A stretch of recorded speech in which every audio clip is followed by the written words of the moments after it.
നാളെയാണ് മോനെ പരിപാടി. ടീഷർട്ടൊക്കെ കിട്ടി. ദുബായ് റണ്ണ് കിടക്കാൻ നേരത്ത് ടീഷർട്ട് വാങ്ങാൻ വന്നവരായി നിൽക്കുന്നത്. ഒരമ്മച്ചി അവിടെ ഡാൻസ് ചെയ്തു. അവിടെ ബാഡ് ചെയ്യാൻ വേണ്ടി നെഞ്ചത്തൊട്ടിക്കാൻ വേണ്ടി വന്ന സാധനമാണ്. കണ്ടാൽ പേപ്പർ എന്നല്ല പറയൂ, പക്ഷേ ഇത് പേപ്പറല്ല, ഇത് കീറില്ല.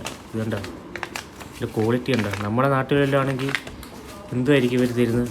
ഇത് ഫസ്റ്റ് ക്വാളിറ്റി, ഇത് തേർഡ് ക്വാളിറ്റി, ഇത് സെക്കൻഡ് ക്വാളിറ്റി, ഫസ്റ്റ് ക്വാളിറ്റി. ഇതുണ്ടോ പേപ്പറല്ലേ സാധനം, എന്ത് ചെയ്യാനല്ലേ. പിന്നെ അതേപോലെ തന്നെ ഇത് കണ്ടോ, ഇത് ഏത് ബ്രാൻഡാന്ന് നോക്കി. നമ്മളെ റേമണ്ട് വരെ മാറിയിരിക്കുന്ന ബ്രാൻഡാണ് ഇല്ലേ. സണ്ണ റേമണ്ടും പ്യൂമയും അഡിഡാസും ഒക്കെ മാറിയിരിക്കുന്ന ബ്രാൻഡാണ്, ഹൈ ക്വാളിറ്റി ബ്രാൻഡ്. 8 ലക്ഷം ടീഷർട്ടോ, ഇതിപ്പോൾ 8 ലക്ഷം എനിക്ക് കിട്ടി. 8 ലക്ഷം നമ്പർ അപാരം തന്നെയല്ലേ ഇവരെ കാര്യം. എല്ലാം ക്വാളിറ്റിയുടെ എക്സ്ട്രീം ലെവൽ അല്ലേ, അത് ഫ്രീ ആയിട്ട്.